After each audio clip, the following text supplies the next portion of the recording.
नमस्कार शेतकरी मित्रांनो, केंद्र सरकारने युरियाबद्दल एक निर्णय घेतलेला आहे. तो किती फायद्याचा किती अडचणीचा येणाऱ्या काळामध्ये ते ठरणारच आहे. केंद्र सरकारने युरियाबद्दल मोठा निर्णय घेतलेला आहे. त्याचा प्रमुख कारण असं होतं की युरियाची साठेबाजारी होऊ नये, युरिया इंडस्ट्रियल यूजला जाऊ नये, खऱ्या शेतकऱ्यांपर्यंत युरिया पोहोचावा, त्यासाठी केंद्र सरकारने काही नियमावली चेंज केलेले आहे. केंद्र सरकारने जेवढं क्षेत्र तेवढंच युरिया येणाऱ्या काळामध्ये भेटणार आहे असं एक जाहीर केलेलं आहे. आणखी त्याच्यावरती चाचपणी चालू आहे, त्याच्यावरती एक शिष्टमंडळ काम करत आहे.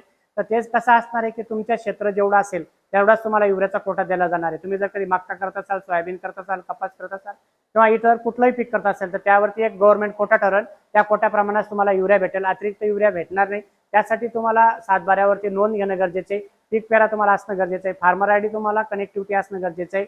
आणि बाकी इतर राज्यामध्ये 2 राज्यामध्ये तर केंद्र सरकारने डायरेक्ट थेट अनुदान देण्याची चाचपणी चालू केली आहे. त्यामध्ये जर कधी बघायला गेलं तर कर्नाटक आणि हरियाणा राज्याची निवड केलेली आहे. आपण जर कधी जोडून बघितलं तर 1576 रुपयाला इथं युरिया पडतो, त्याला 1309 रुपये सबसिडी जाते.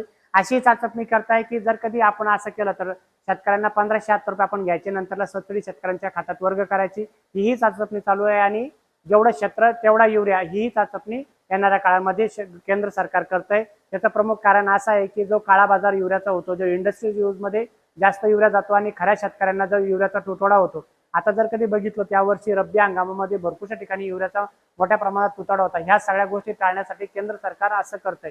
म्हणजे तुमचा एक कोटा ठरवला जाईल, तुमचं जेवढं क्षेत्र असेल त्याप्रमाणेच तुम्हाला युरिया भेटेल. युरिया खरेदी करताना तुम्हाला आधार कार्ड घेणं गरजेचं आहे, फार्मर आयडी असणं गरजेचं आहे. आणि 7/12 तुमचा पीक पेरा जो असतो आपला, दरवर्षी पीक पेरा तुम्हाला घेणं गरजेचं आहे. त्याप्रमाणे कोटा ठरवलं जाईल. आणि येणाऱ्या काळात युरियाबद्दल आपण एक आपल्या चॅनलला आज डिटेल व्हिडिओ बनवला आहे. त्यामध्ये तुम्हाला डिटेलमध्ये माहिती कळेल की युरियाबद्दल काय चेंजेस होणार आहे आणि येणाऱ्या काळामध्ये युरिया बाबतीत जो 40 किलो जो युरिया येणार आहे सल्फर कोटिंग, तो कधीपासून येणार आहे, काय येणार आहे, या सगळ्या गोष्टी आपण त्या व्हिडिओमध्ये चर्चा केलेल्या आहेत. तुम्हाला जर कधी आमचा व्हिडिओ आवडला असेल तर व्हिडिओला शेअर आणि आम्हाला फॉलो करायला विसरू नका. धन्यवाद.